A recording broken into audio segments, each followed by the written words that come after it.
Hi hello welcome to Prakash. మా junior సినీ ప్రశంసకుడు ప్రవీణ్ నాతో పాటు ఉన్నాడు. ఇప్పుడు మీకు జూనియర్ మూవీ రివ్యూ ఎలా ఉందో చెప్పబోతున్నాడు. సో నిజంగానే సినీ విమర్శకులు చాలా మంది ఉంటారు. వాళ్ళని సీనియర్ అంటే సినీ ప్రశంసకుడు అనే పదాన్ని కనిపెట్టిందే మేము. ప్రపంచంలోనే మొట్టమొదటి సినీ ప్రశంసకుడిగా మా సీనియర్కి జూనియర్ అనే మూవీతో మా ఈ సినిమా రివ్యూ ప్రస్థానం మొదలు పెట్టడం ఎంతో ఆనందంగా అనిపిస్తుంది ప్రశంసకుడిగా. అయితే మా సీనియర్ గారి వెర్షన్ ఆయన చెప్తారు, జూనియర్ వెర్షన్ నేను చెప్తాను. జూనియర్ అనే పదం వినగానే మన తెలుగు వాళ్ళకి గుర్తొచ్చేది జూనియర్ ఎన్టీఆర్ గారు. అలాంటి జూనియర్ ఎన్టీఆర్ గారికి వీరాభిమాని ఒక ఫస్ట్ మూవీలో హీరోగా యాక్ట్ చేస్తుంటే ఆ యాక్టింగ్ ఎలా ఉంటుంది, తన నుంచి వచ్చే ఆ పెర్ఫార్మెన్స్ ఎలా ఉంటుందో మనం ఈ రివ్యూలో తెలుసుకుందాం. తన పెర్ఫార్మెన్స్తో పాటు ఇంకా చాలా అంశాలు ఈ సినిమా గురించి డిస్కస్ చేయాల్సినవి ఉన్నాయి. అవి మా సీనియర్ అలాగే నేను కలిసి డిస్కస్ చేస్తాం మీకోసం. జూనియర్ డెబ్యూ మూవీ అంటే మీ ఎక్స్పెక్టేషన్స్ ఎలా ఉంటాయి? డెబ్యూ మూవీ అంటే మన ఎక్స్పెక్టేషన్స్ ఎన్నో ఉండొచ్చు, కానీ నిజంగా చేయడం చాలా కష్టం, చెప్పడం చాలా ఈజీ. ఇప్పుడు మనకి బెస్ట్ డెబ్యూ అనుకుంటే తెలుగులో కొంతమంది చెప్పుకోవచ్చు. అలాంటి డెబ్యూల్లో చూసుకుంటే యాక్టింగ్ పరంగా కానీ, డ్యాన్స్ పరంగా కానీ, పెర్ఫార్మెన్స్ పరంగా కానీ, ఇంకా కామెడీ టైమింగ్ పరంగా కానీ, సెంటిమెంట్ పరంగా కానీ ఏ పరంగా చూసుకున్నా కూడా నేను ఎక్స్పెక్ట్ చేసేది ఒకటే, విపరీతమైన ఎక్స్పెక్టేషన్లో ఉన్నాను. ఎందుకంటే ఆయన జూనియర్ ఎన్టీఆర్ గారికి, పునీత్ రాజ్ కుమార్ గారికి వీరాభిమాని. వాళ్ళిద్దరూ ఎలా చేస్తారో పెర్ఫార్మెన్స్, వాళ్ళకున్న ఫాలోయింగ్ ఏంటో, వాళ్ళకున్న మాస్ స్టామినా ఏంటో మనందరికీ తెలుసు. కాబట్టి అలాంటి వాళ్ళ ఫ్యాన్ ఒకరు మూవీ చేస్తున్నారంటే నేనైతే నా expectation sky is the limit. అంటే అంత ఎక్స్పెక్టేషన్ ఉండొద్దు జూనియర్. ఎందుకంటే ఏ సినిమా అయినా కూడా మొదటే నువ్వు ఎక్స్పెక్టేషన్స్ పెంచుకొని వెళ్ళిపోతే మనం సినిమా చూసేసరికి చాలా డల్ అయిపోతాం. కానీ ఈ మూవీలో ఫస్ట్ హాఫ్ ఎలా ఉంది జూనియర్? అంటే ఎక్స్పెక్టేషన్స్ పెంచుకోవడమే నా పని. ఎందుకంటే నేను ప్రశంసకుని, మీరు విమర్శకుని. అది గుర్తుంచుకోండి. మీరు మీ వేలో చెప్పండి, నేను నా వేలో చెప్తాను. ఫస్ట్ హాఫ్ గురించి చెప్పాలంటే నిజంగానే ఇది మీకే ఎక్కువ వర్క్ ఉండే ఒక ఆస్పెక్ట్ అని చెప్పొచ్చు. ఎందుకంటే ఫస్ట్ హాఫ్ నిజంగానే నేను కూడా చాలా డిసప్పాయింట్. నేను చెప్తాను, చిరాకు రప్పించే సీన్లు చాలానే ఉంటాయి ఫస్ట్ హాఫ్ లో. చిరాకే కాదు, పరాక్ కూడా రప్పిస్తాయి. అసలు ఎందుకు చూస్తున్నామా, ఏం చూస్తున్నామో కూడా అర్థం కాని పరిస్థితి. ఒక సీన్ కి ఇంకో సీన్ కి కనెక్షన్ కూడా ఉండదు, కానీ మనం కళ్ళు అప్పగించి చూస్తాం. దేనికి? బికాస్ కిరీటి నిజంగా నట కిరీటి స్థాయికి వెళ్ళాలని మనం కోరుకుందాం. తను పడ్డ కష్టం, తపన ఈ సినిమాలో టాప్ టు బాటం కనబడుతూనే ఉంటుంది. అలాగే ఫస్ట్ హాఫ్ లో తను చేసిన డాన్స్ కానీ, ఫైట్స్ కానీ వేరే లెవెల్. నిజంగా చెప్పాలంటే ఫస్ట్ హాఫ్ విషయం వచ్చినా, సెకండ్ హాఫ్ విషయం వచ్చినా అందరూ మాట్లాడలేని ఒక వ్యక్తి గురించి నేను మాట్లాడాల్సింది ఏంటంటే, ఇక్కడ ఈ మూవీకి హైలైట్ ఏంటి అని చెప్పుకోవాలంటే అన్నింటికంటే ముందుగా మనం మాట్లాడుకోవాల్సింది వి రవిచంద్రన్ గారి గురించి. Yes, absolutely perfect.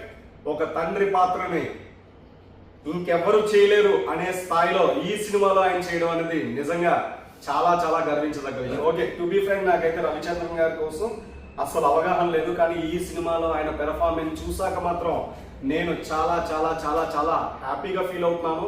ఈ మూవీ తర్వాత తనకి చాలా అవకాశాలు మన తెలుగులో వస్తాయి, 100% కూడా. అయితే ఫస్ట్ హాఫ్ లో మనం ఎక్కడ ఎంగేజ్ కాకపోయినా ఇంటర్వెల్ బ్యాంగ్ లో 100కి 100% కూడా ఎంగేజ్ అవుతాం. దానికి రీజన్ ఏంటో మా జూనియర్ చెప్తాడు. యాక్చువల్ గా ఇంటర్వెల్ బ్యాంక్ లో బ్యాక్గ్రౌండ్ మ్యూజిక్ కానీ, ఆర్టిస్టిక్ పెర్ఫార్మెన్స్ కానీ అద్భుతంగా ఉంది. అంతేకాకుండా ఫస్ట్ హాఫ్ లో కూడా కొన్ని అంశాలు మాత్రం మనం మెచ్చుకోదగ్గ ఉన్నాయి. అవేంటంటే ఎస్పెషల్లీ కిరీటి గారి డాన్సెస్ తో పాటు కొన్ని చోట్ల ఆ ప్రొడక్షన్ వాల్యూస్ కూడా బాగున్నాయి. అంతేకాకుండా రవిచంద్రన్ గారే నాకైతే బాగా కనెక్ట్ అయ్యారు. ఆయన నిజంగా ఇప్పుడు తండ్రి పాత్రలకి క్యారెక్టర్స్ గా మారిపోయేంత గొప్ప పెర్ఫార్మెన్స్ అయితే ఇచ్చారు.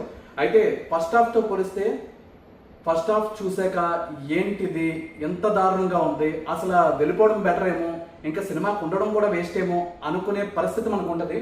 కానీ సెకండ్ హాఫ్ వచ్చేసరికి ఎలా ఉంటుందో మీరే చెప్పండి. సెకండ్ హాఫ్ స్టార్ట్ అవ్వడమే చాలా ఇంట్రెస్టింగ్ గా ఉంటుంది. ఎమోషనల్ గా కూడా మనం అన్ని రకాలుగా కనెక్ట్ అవుతాం. At the same time DSP ఇచ్చిన బీజిఎం అయితే నవ్వుతూ ఉన్న భవిష్యత్. ఈ మూవీకి సెకండ్ హాఫ్ లో ఉన్న ఎమోషనల్ కనెక్టివిటీతో పాటు డిఎస్పి ఇచ్చిన బీజిఎం ఆసమ్.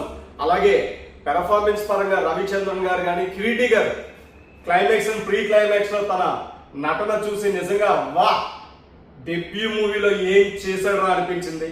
రావు రమేష్ గారు యాజ్ యూజువల్ మీరు ఎలాంటి రోల్ ఇచ్చినా సరే ఛాలెంజ్ ఇసులు మరి చేస్తారు ఆయన. సో ఇందులో ఒక విషయం మాట్లాడుకోవాలి. ఈ సినిమా గురించి షూటింగ్ స్టార్ట్ అయింది 2022 మార్చి 4న. అంటే సినిమా స్టార్ట్ అయ్యి కూడా 3 years అయిపోయింది. అంటే 3 years క్రితం జూనియర్ గా ఉన్న కిరీటి గారు 3 years తర్వాత సీనియర్ అయ్యారు అనిపించింది. అందుకనే ఫస్ట్ హాఫ్ లో ఆయన పర్ఫార్మెన్స్ కి, సెకండ్ హాఫ్ లో ఆయన పర్ఫార్మెన్స్ కి చాలా వేరియేషన్ ఉంటుంది. అంతేకాకుండా ఈ సినిమా బజ్ ఎక్కువ క్రియేట్ అయింది జెనీలియా గారి కోసం. జెనీలియా గారు నిజంగా ఆవిడని చూడంగానే మనకి బొమ్మరిల్లు, ఆరెంజ్ హ్యాపీ ఇలాంటి ఎన్నో సినిమాలు గుర్తొస్తాయి. అందులో బబ్లీ గర్ల్ గా ఎప్పుడు మాట్లాడుతూ, నవ్వుతూ, గెంతుతూ ఉండే ఒక అమ్మాయి క్యారెక్టర్ లో చాలా మంది అమ్మాయిలు అప్పట్లో ఆవిడని ఫాలో అయ్యేవారు. అలాంటిది ఆవిడ ఫస్ట్ హాఫ్ లో ఎక్కడా కూడా మొహంలో నవ్వు లేకుండా, ఎక్స్ప్రెషన్ లేకుండా చాలా రిజర్వ్డ్ గా, డీసెంట్ గా అన్నట్టు ఉంటారు. కానీ అది చూసాక ఇదేంటి ఈవిడ మరీ ఎంత దారుణంగా, ఎంత డల్ గా పెట్టారు క్యారెక్టర్ అనుకుంటే, సెకండ్ హాఫ్ లో ఆవిడ నవ్వడం మొదలు పెడతారో, ఆవిడ నవ్వడం మొదలు పెట్టిన దగ్గర నుండి సినిమా నిజంగా కూడా చాలా బాగా వెళ్ళింది. అవును 100% ఫస్ట్ హాఫ్ లో మరి అంటే వాళ్ళు ఏ విధంగా డిజైన్ చేసుకున్నారు, ఏ విధంగా స్టోరీ అనుకున్నారు అన్నది మనం చెప్పలేం. కానీ బట్ ఆమె చూస్తే చిరాకేస్తుంది ఫస్ట్ హాఫ్ లో. కానీ సెకండ్ హాఫ్ లో తను స్టోరీలో కనెక్ట్ అయిన దగ్గర నుంచి కూడా సినిమా పీక్స్ లోకి వెళ్తుంది. అలాగే తండ్రి కూతుర్ల సెంటిమెంట్ కానీ, తమ్ముడు అక్క సెంటిమెంట్ కానీ ఓ రేంజ్ లో కనెక్ట్ అయింది. మీరు కూడా ఈ సినిమాని తప్పకుండా మిస్ అవ్వకుండా చూడాలి. అలాగే సెకండ్ హాఫ్ విషయానికి వస్తే కొన్ని చోట్ల డైలాగ్స్ రాశారండి, అత్యద్భుతంగా ఉన్నాయి. ఎస్పెషలీ తండ్రి అంటే విపరీతమైన పిచ్చి ఉన్న వాళ్ళకి ఫస్ట్ హాఫ్ చూసి ఒక రకమైన ఫీలింగ్ ఉంటే, సెకండ్ హాఫ్ చూసాక అత్యద్భుతంగా ఉంది కదా. తండ్రి సెంటిమెంట్ తో ఇటీవల వచ్చిన మూవీస్ లో బెస్ట్ కదా అనిపిస్తుంది. అలాగే అక్కా తమ్ముడు సెంటిమెంట్ తో రీసెంట్ గా తమ్ముడు అనే మూవీ వచ్చింది. ఆ తమ్ముడు అనే మూవీ కాదు కానీ ఈ సినిమాకి తమ్ముడు అనే టైటిల్ యాప్ట్ ఏమో అనిపించే స్థాయిలో జెనీలియా గారు కానీ, కిరీటి గారి పెర్ఫార్మెన్స్ కానీ ఉంది. అన్నింటికీ మించి ఈ సినిమాలో ఒక ఊపు, ఒక రచ్చ రంబోలా చేసిన మాస్ జాతర అని చెప్పుకోవాలంటే మాత్రం వైరల్ వయ్యారి సాంగ్. అంటే నిజంగా ఎలా ఉందంటే అండి, శ్రీలీల గారి డాన్స్ కి సరైన పోటీ ఇచ్చే మగాడు ఆ హీరో ఎవరో లేరు అనుకుంటున్న స్థితిలో అసలు ఒంట్లో బోన్స్ ఉన్నాయా లేదా అని దుమ్ముడు ఇరిగిపోయే రేంజ్ లో కిరీటి గారు వేసిన స్టెప్స్ చూసి గర్వంగా అనిపించింది నిజంగా. ఎందుకంటే ఒక డెబ్యూటెంట్ హీరో ఈ స్థాయిలో పర్ఫామ్ చేయడం, ఫస్ట్ హాఫ్ వదిలేస్తే సెకండ్ హాఫ్ లో ఆయన పర్ఫామ్ చేసిన విధానం చూసి ఒక సీజన్ డైరెక్టర్ కూడా అంత బాగా చేయలేడేమో అనే స్థాయిలో తను చేయడం నిజంగా అత్యద్భుతంగా అనిపించింది. డెబ్యూ మూవీకి ఇలాంటి డాన్స్ ఎవ్వరూ చేయలేరు.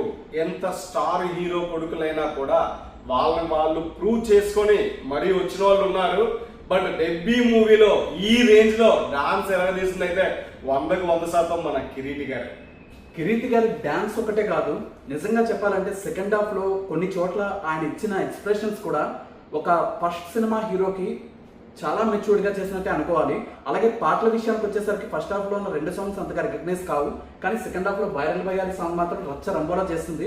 అది చాన్నాళ్ళ పాటు ఒక మనకి వినాయక చవితి కూడా వచ్చేస్తుంది కాబట్టి బాగా వినబడే సాంగ్ కూడా అవుద్ది.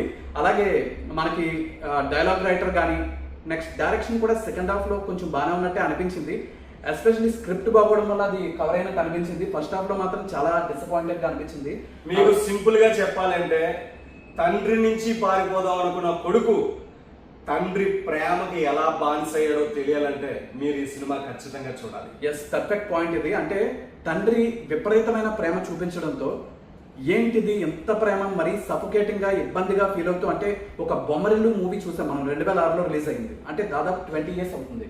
బొమ్మరిల్లు తర్వాత కిక్ సినిమా కూడా మనం చూసాం.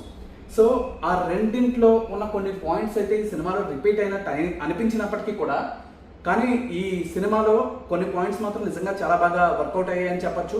అలాగే ఈ సినిమా ఓవరాల్ గా చూసుకుంటే కిరీటి గారికి పర్ఫెక్ట్ లాంచ్ అని, పర్ఫెక్ట్ డెబ్యూట్ అని చెప్పొచ్చు. పునీత్ రాజ్ కుమార్ గారు, జూనియర్ ఎన్టీఆర్ గారు ఇన్స్పిరేషన్ అని కిరీటి చెప్పినట్టే సినిమాలో కూడా జూనియర్ ఎన్టీఆర్ గారి ఆంధ్రావాలాలో ఒక సాంగ్, అలాగే పెద్ద ఎన్టీఆర్ గారిది ఒక సాంగ్, జూనియర్ ఎన్టీఆర్ గారిది అరవింద సమేతలో ఒక చిన్న సీన్, అవి కూడా పెట్టడం జరిగింది. అప్పుడు థియేటర్లో మొత్తం మోగిపోయిందని చెప్పొచ్చు. సో ఓవరాల్ గా చూసుకుంటే ఈ మూవీకి ఫస్ట్ హాఫ్ అయితే బిలో యావరేజ్ కూడా కాదు, ఫ్లాప్ అనే చెప్పాలి. నిజంగా బాగోలేదు. సెకండ్ హాఫ్ మాత్రం ఊహించిన దానికన్నా అత్యద్భుతంగా ఉంది. ఓవరాల్ గా నేనైతే మూవీ నాకు నచ్చిందని చెప్తాను. ఎక్స్పెక్టేషన్స్ తో వెళ్ళొద్దు, ఎక్స్పెక్ట్ చేసి వెళ్తే సరిపోతుంది. సో ఎక్స్పెక్ట్ కూడా ఏం చేయాలంటే ఆ వైరల్ వయ్యారి సాంగ్ లో డాన్స్ రెగ్గొడతాడనేది ఎంత ఎక్స్పెక్ట్ చేసుకోండి. ఎందుకంటే మీరు ఎంత ఎక్స్పెక్ట్ చేసినా దాన్ని మించిన స్థాయిలో శ్రీలీల గారు కానీ, కిరీటి గారు కానీ డాన్స్ చేయడం జరిగింది.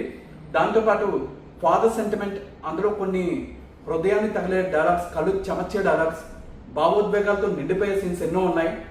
ఓవరాల్గా ఒక మంచి ఎక్స్పీరియన్స్ ఇచ్చి, ఇటీవల కాలంలో పెద్దవాళ్ళకి పిల్లలకి మధ్య కొంచెం గ్యాప్ ఏర్పడుతుంది. ఆ గ్యాప్ కూడా ఏ విధంగా ఫుల్ఫిల్ చేయొచ్చు, అలాగే ఎలా మన సమాజాన్ని కానీ విలేజెస్ని కానీ మార్చితే ఇప్పుడు చదువుకున్న వాళ్ళు బాగుంటుంది అనే కొన్ని మంచి అంశాలతో కూడా మంచి మెసేజ్ కూడా ఇచ్చారు. జనరేషన్ గ్యాప్ అనేది క్రియేట్ చేయబడిందే తప్ప ఏ జనరేషన్లో అయినా తల్లిదండ్రుల ప్రేమ దాని ముందు ఏ జనరేషన్ గ్యాప్ అయినా సరే తెగదుడిపి అని చెప్పిన సినిమా అది ఏది అది జూనియర్. సో నిజంగా అండి, ఇందులో ఒక డైలాగ్ ఉంటుంది ఏంటంటే, ఏ మనిషి కోపం వెనకైనా చాలా కారణాలు ఉండొచ్చు, కానీ తల్లిదండ్రుల కోపం వెనక మాత్రం ప్రేమే కారణం అవుతుంది అని. ఆ డైలాగ్ విన్నాక ఎలాంటి వాళ్ళకన్నా మనసు కదలడం ఖాయం. అలాగే తండ్రితో ఇమీడియట్గా ఒకసారి ఫోన్ చేసన్నా మాట్లాడాలి, దగ్గరికి వెళ్ళన్నా మాట్లాడాలి అనిపిస్తుంది. అంత అద్భుతంగా నాకు సెకండ్ హాఫ్ అయితే నేను చాలా ఎక్కువ కనెక్ట్ అయ్యాను. చాలా చాలా బాగుంది. సో తప్పకుండా పిల్లలతో కలిసి ఫస్ట్ హాఫ్ వదిలేసినా పర్లేదు, కొంచెం టైం పట్టినా సెకండ్ హాఫ్ డైరెక్ట్ వెళ్ళిపోయినా కానీ మీరు ఎంజాయ్ చేస్తారు డెఫినెట్గా. సెకండ్ హాఫ్ అనేది worth. Thank you. Over expectation వద్దు, సినిమా చూసి రండి, అదే చాలా ముద్దు.